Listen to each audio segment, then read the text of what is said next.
Mister Khan देखिए। Sound. तो खान साहब सबसे पहले ये देख लीजिए कि क्वेश्चंस कौन से पूछे जाएंगे। है ना। उस चैप्टर का ज्ञान आपको दे दिया जाएगा। आपका भी मोर और लेस यही क्वेश्चन है, थोड़े से एक्स्ट्रा क्वेश्चन है वो मैं करा दूंगा, चिंता मत कीजिए। और सबसे पहले ये समझ लीजिए कि साउंड के चैप्टर में जो क्वेश्चंस आने वाले हैं सबसे पहले उस पर फोकस कीजिए। नहीं तो अंगड़म बंगड़म पता नहीं चैप्टर में क्या क्या लिखा हुआ है। आप सिर्फ फोकस कीजिए कि क्वेश्चंस क्या आएंगे। ये बात समझ आ गई। तो चैप्टर स्टार्ट करने से पहले मैं आपको इंपॉर्टेंट क्वेश्चन दिखाता हूँ और ये बताता हूँ कि कैसे क्वेश्चन आते हैं। खान साहब आपके सिलेबस में भी है ऐसे क्वेश्चन आते हैं। थोड़े से एक्स्ट्रा हैं, वो मैं करा दूंगा, उसकी चिंता मत कीजिए। तो यूजुअली हर साल कुछ क्वेश्चन जो हैं वो बार बार पूछे जाते हैं। ये पास्ट पेपर के ही क्वेश्चन हैं। जैसे मेटल फुट रूलर है, एज ऑफ द टेबल पे रखा। ये आई थिंक 2023 का है। It is press free and then release it vibrates, name the vibration produced, state one way to increase the frequency of these vibrations. Question समझ आया खान साहब? बेटा ये टेबल है। ये टेबल के यहाँ साइड पे जैसे हम स्केल नहीं रखते, वो स्केल रख दिया और स्केल को यहाँ से आपने छोड़ा तो ग्र ग्र करके शुरू हो जाता है ना। तो आपसे पूछा जा रहा है कि इन वाइब्रेशंस का नाम क्या होता है, और अगर आपने इनकी फ्रीक्वेंसी को इंक्रीज करना है तो क्या करें। कोई बोलना चाहता है? कौन सा पता है आपको?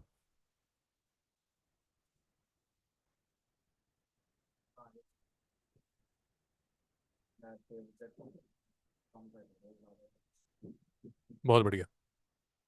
तो स्केल को थोड़ा सा अंदर कर लेंगे तो वाइब्रेशन ज़्यादा होना शुरू हो जाएगा। बहुत बढ़िया। ये तो आपने सेकंड का आंसर दे दिया।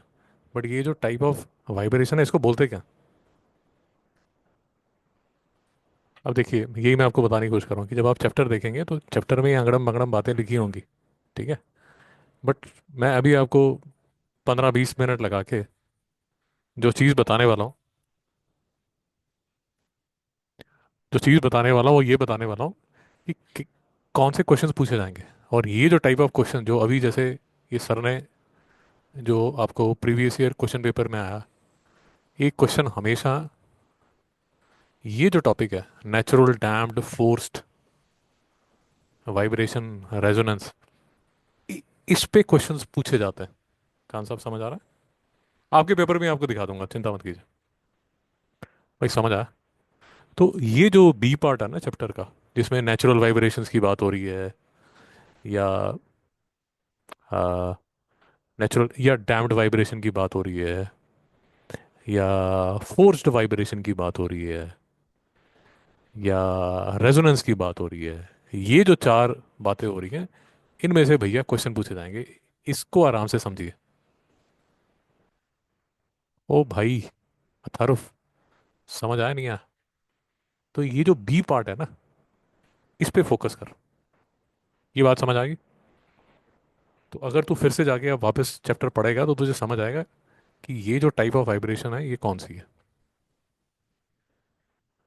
भाई समझ आ रहा है जो मैं कह रहा हूँ? मैं 5-10 मिनट से ये बताने की कोशिश कर रहा हूँ कि आप उन क्वेश्चन पे फोकस कीजिए जो आपको आने वाला है। नहीं तो you will be lost. Okay. अब देखिए, दूसरी तरह का जो क्वेश्चन पूछा जाता है, ये देखिए, हर बार साउंड से क्वेश्चन आता है, ये तो है ही है। फिर जो क्वेश्चन आएगा, characteristic of sound is affected due to larger surface area of school bell. ये करेक्टरिस्टिक भाई जो है ना, वो ये वाला टॉपिक है। ये करेक्टरिस्टिक में क्या क्या आएगा? Loudness, pitch, quality. अब ये जो टॉपिक है, कंसेप्ट को समझने की कोशिश कीजिए। ऐसे फालतू रीडिंग कर ली, और क्योंकि कंसेप्ट बेस्ड क्वेश्चन आएगा। तो जैसे यहाँ वो कह रहा है कि विच करेक्टरिस्टिक ऑफ साउंड, साउंड का कौन सा करेक्टरिस्टिक लार्जर सरफेस एरिया से प्रभावित होता है। तो करेक्टरिस्टिक हैं कौन से? लाउडनेस है, पिच है, क्वालिटी है। सो भाई क्वेश्चन समझ आया? स्कूल बेल का सरफेस एरिया जितना ज्यादा आप इंक्रीज कर देंगे तो किस करेक्टरिस्टिक पे फर्क पड़ेगा? खान साहब कुछ बोलना चाहते हैं?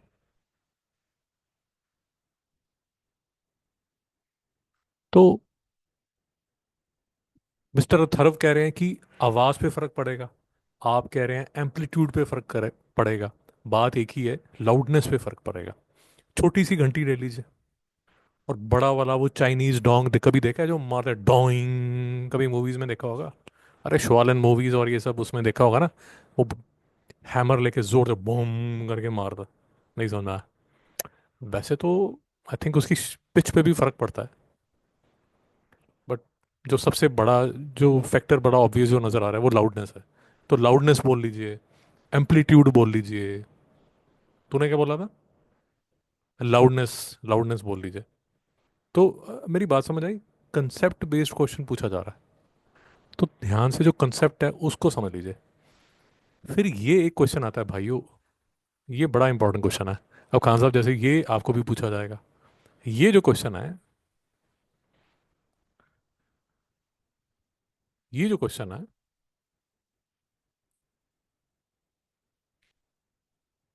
ये क्वेश्चन आपको आएगा यहाँ पर, ये वाला। यहाँ पर भाई अथर्व दो तरह के क्वेश्चन बनते हैं। एक तो बनते हैं क्वेश्चन ये सोनार पे, न्यूमेरिकल बनता है इस पे। और भाई दूसरा जो क्वेश्चन बनता है वो बनता है एको पे। यहाँ पर कहीं लिखा होगा, नीचे था क्या? यहाँ एको पे एक न्यूमेरिकल बनता है। वो एको का जो न्यूमेरिकल है उसमें एक आदमी चिल्लाता है, फिर उसकी आवाज़ आती है, फिर वो ये जैसे ये वाला है ना, यहाँ पर ये एको वाला न्यूमेरिकल बनता है। मेरी बात समझ आ रही है? खान साहब समझ आ रहा है? खान साहब आपके भी ऐसे ही क्वेश्चन बनते हैं, ये मत सोचिए कि आईसीएससी का दिखा रहा है। मेरे तो क्वेश्चन अलग होंगे, यही है क्वेश्चन। खान साहब कोई डाउट है?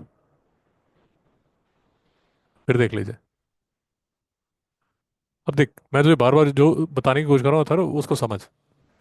We are able to see TV channels clearly when we set TV on auto tuning. Which phenomena led to the clear visibility of channels due to auto tuning? Define the above phenomena mentioned by you. Give any more example of this phenomena. अब भाई मैं वही तुझे बताने की कोशिश कर रहा हूँ कि अगर आपका कंसेप्ट, साउंड पे क्वेश्चन पक्का आएगा, बट वो जो क्वेश्चन आएगा वो कंसेप्ट बेस्ड क्वेश्चन आएगा। वो क्वेश्चन जैसे ये जो क्वेश्चन है, ये यहाँ नेचुरल है या डैम्ड है या फोर्स्ड है या रेजोनेंस है। अब जब उन्होंने रेजोनेंस तुझे करा रहे थे, जब जब से तू किताब में पढ़ रहा था रेजोनेंस के बारे में, तो ये लिखा ना ये रेजोनेंस। अब रेजोनेंस में उसने ये सब तो दिखा दिया, फलाना ढिमकाना ये सब दिखा दिया, बट कहीं ना वो एक बात करेगा। आ, ये resonance in radio and TV receivers. भाई मेरी बात समझ आ रही है जो मैं कह रहा हूँ? तो अब उसने रेजोनेंस का ज्ञान दे दिया। एक सेकंड भाइयों।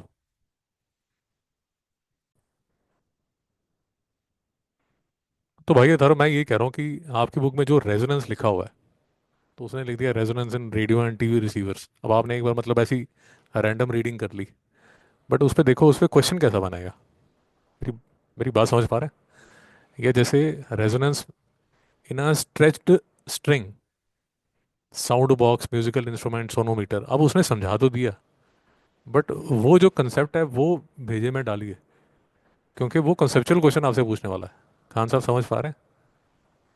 तो यहाँ जो ये क्लियर विजिबिलिटी की बात कर रहा है, तो वो रेजोनेंस की बात कर रहा है। अब फिर वो बोलेगा कि रेजोनेंस का डेफिनेशन दो। फिर वो बोलेगा कि मुझे इस रेजोनेंस के कुछ और एग्जांपल दो। आपने ऐसी मतलब जनरल रीडिंग की थी बेड पे लेटे हुए, उसने क्वेश्चन पूछ लिया 4 नंबर का। और एक बात याद रखिए, आप आईसीएसई में क्लास 10th में सबसे डिफिकल्ट क्वेश्चन फिजिक्स का आता है। क्लास 10th आईसीएसई जो फिजिक्स का पेपर है, सबसे गंदा पेपर आता है। जनता बाहर आके चिल्लाती है, टीवी पे इंटरव्यू देती है। हम्म, समझ आया नहीं? ओके, फिर से ये, हाँ, अब ये फोटो दिखा दी उसने क्वेश्चन 6 में। फिर वो कह रहा है 3 नंबर का क्वेश्चन, फिर वो कह रहा है which type of vibration does the figure represent, give one reason for which of the amplitude. Write an example of natural vibrations. अब फिर से ये डिटो आपकी बुक का क्वेश्चन है भाई, फोटो कहाँ पर है? फिर से बात वही है, ये जो सेक्शन बी है इसमें ये देखिए लिखा हुआ है डैम्प्ड वाइब्रेशन। डैम्प्ड वाइब्रेशन में ये फोटो बनी हुई है। तो ये जो फोटो है, वो फोटो है ये। मित्र समझ आया? और द इंटरेस्टिंग थिंग इज, देखिए एक और अच्छी बात ये है कि आप समझदार बच्चे हैं। जो आप क्लास 10th में कर रहे हैं ये सेम टॉपिक 11th में फिर से आएगा। माफ कीजिए 2 मिनट। तो आप देख रहे हैं हम क्या। हाँ, मैं जो बात कर रहा था कि क्लास 10th में जो ये आपको साउंड में इतना ज्ञान दिया जा रहा है, 11th में सेम ही ज्ञान आपके काम आने वाला है। कोई नई चीज़ नहीं होगी, थोड़ा सा इलेबोरेट किया जाएगा बट मोर और लेस सेम ही आएगा। कौन सा बात समझ पा रहे हैं? तो rather than giving you the gyan first and then taking you the question, usually जनता पहले ज्ञान लेती है और फिर क्वेश्चन के बारे में सोचती है। मैं उल्टा कर रहा हूँ, मैं आपको पहले क्वेश्चन बता रहा हूँ ताकि आपको समझ आ जाए कि यार ये ज्ञान जहाँ भी छुपा हुआ है वो वाले क्वेश्चन हमने उस पर ज़्यादा ध्यान देना। खान साहब समझ आ रहा है? कंसेप्ट सेम है खान साहब, शायद कुछ एक्स्ट्रा हो, या यहाँ पर शायद कुछ एक्स्ट्रा हो आपकी बुक में ना हो, बट मोर और लेस सेम ही है सिलेबस। कुछ ज़्यादा डिफरेंस नहीं है। फिर देख लीजिए क्वेश्चन क्या आता है। Diagram shows vibrating E when the vibrating tune forks ABG sound box one by one. It is observed louder sound is produced when the fork B is placed on Y.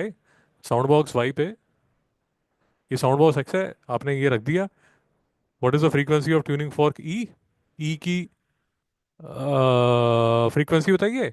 Why does B produce a louder louder sound? अब देखिए फिर से concept based question है खान साहब। और जो ज्ञान दिया गया किताब में,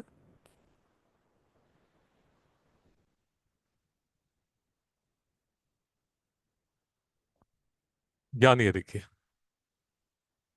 ये साउंड बॉक्स होता है,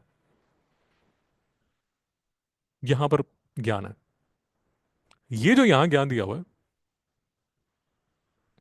इस ज्ञान का जो एप्लीकेशन है वो ये है। 3 नंबर का क्वेश्चन, हर साल क्वेश्चन आता है। तीन चार तीन चार तीन चार पांच।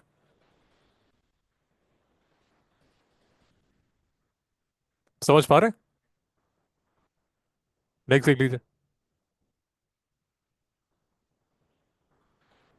रोहित जो है फ्लूट बजा रहा है, अनीता जो है पियानो बजा रही है। सेम पिच और लाउडनेस, पिच और लाउडनेस सेम है। अभी मैं आपको दिखाया था करेक्टरिस्टिक ऑफ साउंड, 3 करेक्टरिस्टिक आपको दिखाए थे। Pitch, loudness, timbre. तो name one character that is different from wave that of the two instruments. अब जैसे आपने बहुत बढ़िया बताया कि तीनों याद है आपको, पता है, तो पिच और लाउडनेस अगर सेम है तो क्या डिफरेंट होगा? टिम्बर। तो सेक्शन सी में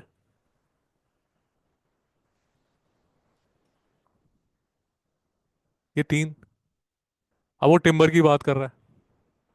पहले थोड़ा लाउडनेस का उसने आपको ज्ञान दिया, फिर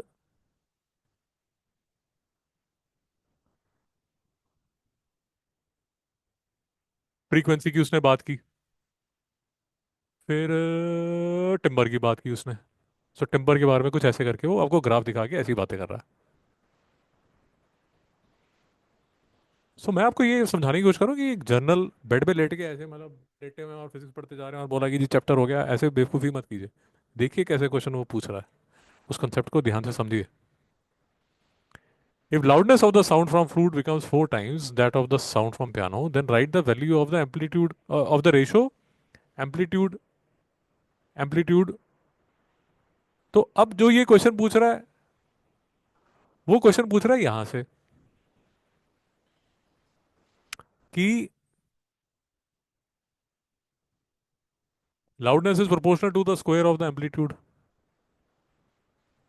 तो लाउडनेस जो है वो proportional to square of the amplitude पे है। तो L1 ये लाउडनेस है, L1 upon L2 would be equal to A1 square upon A2 square.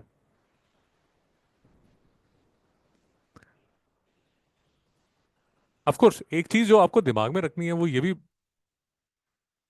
ध्यान में रखनी है, वो बात अभी 5 मिनट में करते हैं कि जो सिलेबस है, फिर से जैसे हम केमिस्ट्री में करते थे, ठीक केमिस्ट्री में तो सिलेबस देख के आप बिल्कुल यू कैन प्रिडिक्ट कि ये क्वेश्चन आने वाला है। फिजिक्स में आप इतनी एक्यूरेट प्रिडिक्शन नहीं कर सकते, बट मोरलेस आपको ये तो समझ आता है कि यार पिच पे क्वेश्चन आएगा।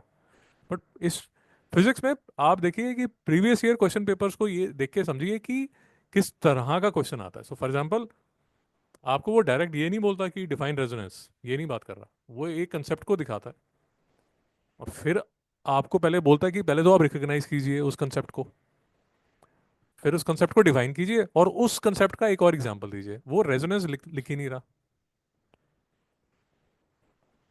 टेढ़ा क्वेश्चन पूछ रहा है आपसे। और मैं आपको बता रहा हूँ, फिजिक्स सबसे मुश्किल आती है, फिजिक्स में सबसे ज़्यादा जनता परेशान होती है। डिफाइन पिच, ये तो डायरेक्ट क्वेश्चन है। आप देखिए फिर से, a sound wave travelling in water has wavelength इतना, is this wave audible in air. अब वो फ्रीक्वेंसी करेगा कि जो ह्यूमन एयर है, ह्यूमन ईयर जो है वो कितनी आपकी आवाज़ सुन सकता है। बीच में उसने बताया आपको। खान साहब क्वेश्चन पकड़ पा रहे हैं? अब ये देखिए, हर, ये मैंने साल नहीं लिखे हुए, बट हर साल में उसने क्वेश्चंस पूछे हैं यार साउंड पे। मतलब sound is one of those topics जिस पे क्वेश्चन आएगा, और अगर आपने थोड़ा सा भी उस पे फोकस किया हुआ है तो वो अच्छा क्वेश्चन आएगा, और मतलब अच्छा और इजी क्वेश्चन आएगा अगर आपने ठीक तरह देखा हुआ है। देखिए, ये साल में अगर आप देखेंगे, 3 नंबर का ये, 4 नंबर का ये साल में, हाँ ये 2020 में, शायद ये 2020 है, 2020 में 7 नंबर का क्वेश्चन आया। क्वेश्चन देखिए, पहले बोलता है, name the system which enables us to locate underwater object by transmitting ultrasonic and detecting the reflecting impulse। थोड़ा भी आपने पढ़ा होगा तो आप कर लेंगे। What are the acoustically measurable quantities related to pitch and loudness। तो बेसिकली ये जो है, ये जो है एक कॉमन आप वर्ड यूज करते हैं, और एक जो है वो साइंटिफिक नेम है। तो जैसे पिच जो है वो फिजिक्स फिजिक्स की टर्म है, बट श्रिलनेस जो है वो कॉमन लैंग्वेज में हम यूज करते हैं। बात पकड़ पा रहे हैं?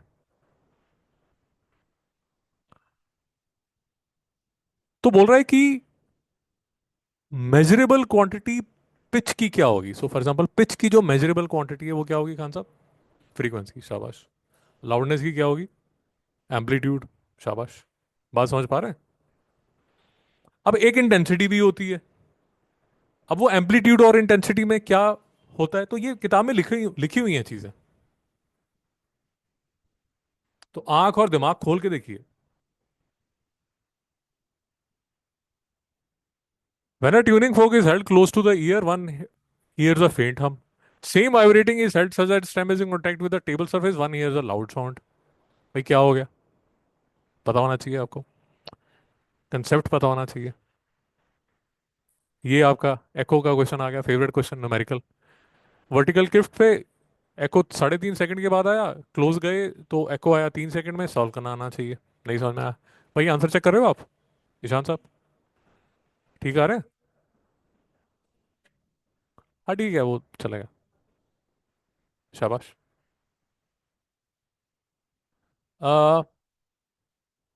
It is observe that during a march past we hear a bass drum distinctly from a distance compared to the side drums। Name the characteristic of sound with the observer. Find, give a reason for the above observation। Uh, numerical, pendulum has a frequency of 4 vibrations per second। बंदे ने pendulum चालू किया और fire a gun कर दी। He hears an echo from the cliff after 6 seconds, 6 vibrations of the pendulum। velocity of the sound in air is 340। find the distance between the cliff and the observer। थोड़ा सा टेढ़ा सा उसने question बना दिया। वो पेंडुलम की frequency को देख के, और वो चार उसके, क्या नाम है इसके, 6 वाइब्रेशन उसके हुए, वहां से टाइम कैलकुलेट करोगे, वेलोसिटी आपके सामने, और डिस्टेंस निकालोगे।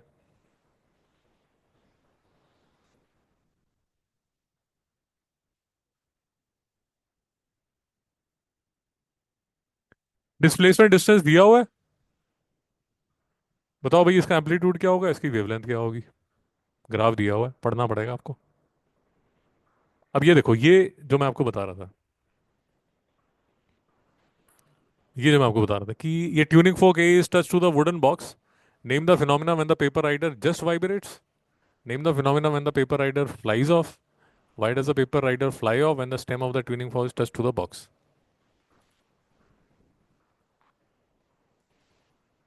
3 नंबर का क्वेश्चन ये। और हाथों हाथ उसने वो न्यूमेरिकल पूछ लिया, वो एको वाला। ये देखिए, 4 नंबर का, 7 नंबर का क्वेश्चन, एक ही चैप्टर में। सोनोमीटर का एप्लीकेशन का बेस क्वेश्चन, पेपर राइडर वाला। आई थिंक 2 साल में इकट्ठा पूछा है, मतलब आई थिंक अलग अलग साल ही होंगे, बट सेम क्वेश्चन। फिर से, ये डायरेक्ट क्वेश्चन है, ये concept question, concept based question नहीं है। Factor, loudness, quality, pitch, damped vibration. Tuning fork को टेबल पे रखा तो क्यों आवाज ऊंची आ रही है। Numerical,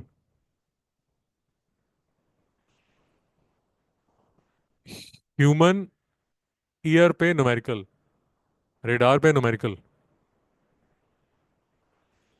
loudness, frequency.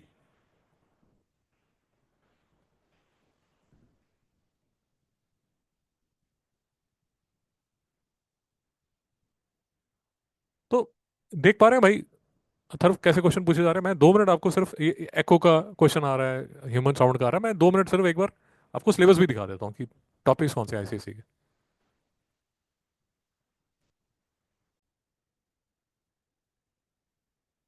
तो भाई ये है हमारा साउंड का सिलेबस।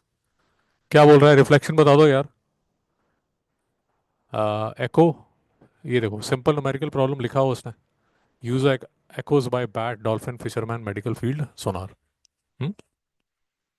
फिर देखो, natural vibration, damped vibration, force vibration, resonance. Meaning and simple application of natural damped force vibration and resonance. भाई थोड़ा तुझे समझ आ रहा है। तो मित्र, स्ट्रेटेजिकली काम करो। और ये बड़ा ही सिंपल टॉपिक है, जिसमें आपके 5 से 6 नंबर बड़े आराम से बन जाएंगे। Loudness, pitch, quality, characteristic of sound बताओ, ये जो 3 है। लाउडनेस और इंटेंसिटी को मैच कर दो, subjective and objective nature of these properties. Sound level in decibel, लिख दिया उसने। नॉइज पोल्यूशन के बारे में बात करेगा, interdependence of pitch and frequency, quality and frameworks, quality and wave form with example. वो जो टिम्बर की बात हो रही है, वो बात हो रही है। बात समझ पा रहे हैं। तो तभी मैं तुझे ये प्रीवियस ईयर क्वेश्चन इसलिए भेजे कि आप इनको रेफर करके, और जो आपके जो टॉपिक्स हैं उनको ज़रा, मतलब एक स्ट्रेटेजिकली उसको अप्रोच रखें। Do not get lost in फालतू की चीज़ें, जैसे अब ये कुछ, ये गैमा और ये सब की बात कर रहा है। ये जरूरी नहीं है भाई, ये टॉपिक आता है 11th में। अब आपको समझ भी नहीं आ रहा, और आपको पहले पेज पे ही उसने फॉर्मूला डाल दिया, दूसरे पेज पे फॉर्मूला डाल दिया कुछ गैमा का। आपने बोला गैमा तो मुझे समझ नहीं आ रहा, तो ये चैप्टर मुझे समझ नहीं आएगा। ऐसे मत कीजिए, ये सिलेबस में नहीं है, पता नहीं क्यों उसने फालतू की बातें डाली हुई हैं। बात समझ आई। हाँ, ये जो है, जो ये एको का फॉर्मूला और जो एको के न्यूमेरिकल्स हैं, वो आपको समझना है। वो भाई को समझ आ रहा है, बाल ठीक कर रहा है यहाँ बैठ के। Natural damped force resonance. अब उसने फिर से, जैसे यहाँ पर उसने ये पता नहीं कुछ फालतू की बातें करनी शुरू कर दी हैं ये, और ये पता नहीं क्या क्या बोलता जा रहा है। ये नहीं करना, इसको आप स्किप कर सकते हैं। ये न्यूमेरिकल इस पे कुछ नहीं आने वाला। ये 11th का टॉपिक है। वो पता नहीं क्या क्या उसने न्यूमेरिकल डाले हुए, पाई डी स्क्वायर और पता नहीं एल और पता नहीं फलाना ढमकाना। आप ये समझिए, उसका सेंस समझिए। ये डैम्ड वाइब्रेशन पढ़िए। फोर्स वाइब्रेशन, फोर्स वाइब्रेशन की जो कंसेप्ट है, ये देखो, हॉलो साउंड बॉक्स के साथ क्या होता है उसका, रेजोनेंस। रेजोनेंस की डेफिनेशन, साउंड बॉक्स पे जब ट्यूनिंग फोर्क को रखा जाता है तो क्या होता है, फोर्स्ड और resonant vibration.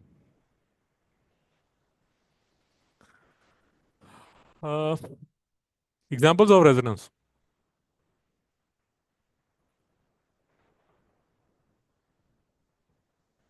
Characteristic of sound. अब फिर से करेक्टरिस्टिक ऑफ साउंड में जब वो यहाँ ऐसी बातें कर रहा है, ये पता नहीं क्या क्या फालतू की बातें इसने करनी शुरू कर दी हैं, ये लॉग फलाना ढिमकाना, और थर्व परेशान हो रहा है कि ये तो मुझे कुछ आता ही नहीं है। वो ये नहीं, इसकी जरूरत नहीं है मेरे भाई, इसकी जरूरत नहीं है। इस पर टाइम पास मत कर। ये पता नहीं एंटी लॉग लॉग, तू देख देख के परेशान हो रहा है, पता नहीं क्या क्या बात कर रहा है। हाँ, बट जरूरत क्या है ये, unit of loudness is phone, level of sound is express in decibel. ये सब जो यहाँ पर ये जो लिखा हुआ है, बिकॉज ये सिलेबस में भी लिखा हुआ है, ये हमारे लिए जरूरी है। भाई को डाउट है।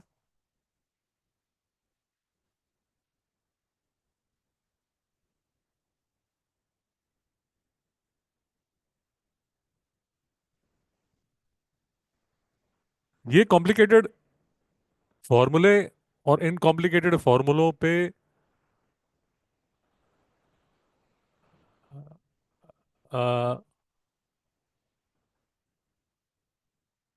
न्यूमेरिकल ये नहीं है। ये समझ आ गया, नॉइज पॉल्यूशन पे पिच और फ्रीक्वेंसी, टिम्बर। म्यूजिक और नॉइज की बात नहीं है, बट ये समझ आ जाता है, इतना कोई मुश्किल नहीं है। तो जो चीज़ें पे यार, जो चीज़ों पे न्यूमेरिकल बन रहे हैं उन पे, जैसे ये यहाँ ये जो लिखा हुआ है ना, यहाँ loudness is proportional to amplitude cube, amplitude square, square ये गलत गलत लिखा हुआ है यहाँ, स्क्वायर होगा, किताब में देख लेना। So loudness is proportional to amplitude square, ये आपको याद होना चाहिए। ये जो फॉर्मूला यहाँ पर इसने लिखा हुआ है, ये पता नहीं क्या गंतर मंतर ये जो लिख रहा है वो सब मत करिए। ये जो यहाँ लिख रहा है ना, ये लॉग और ये सब, ये फालतू की बातें हैं यार। जो फॉर्मूला आपको याद रखना है, जिसपे जो इंपॉर्टेंट टॉपिक है, जो एप्लीकेशन आता है, वो ये है, ये loudness is proportional to amplitude square ये। वो तो सुन रहा है या सोया हुआ है? इस पे शायद इसने कुछ एक दो न्यूमेरिकल भी डाले होंगे।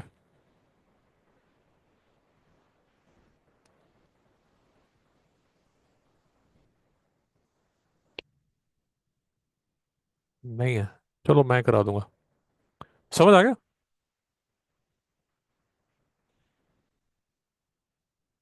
भाई समझ आ गया। हाँ, जैसे ये है ना, same pitch have amplitude in the ratio 1:3, what will be the ratio of their loudness of the frequency. अब इसमें कोई लॉग लॉग की जरूरत नहीं है, इसमें सिर्फ वो जो सिंपल फॉर्मूला है ना कि loudness is proportional to amplitude square, उसी का एप्लीकेशन है। और क्योंकि उसने बोला हुआ है कि सेम पिच है, तो फ्रीक्वेंसी की जो रेशियो है 1:1 होगी, और लाउडनेस क्योंकि स्क्वायर के, हाँ तो एम्पलीट्यूड जो है, ओके, एम्पलीट्यूड जो है that will be proportional to root L. समझ आ गया ना।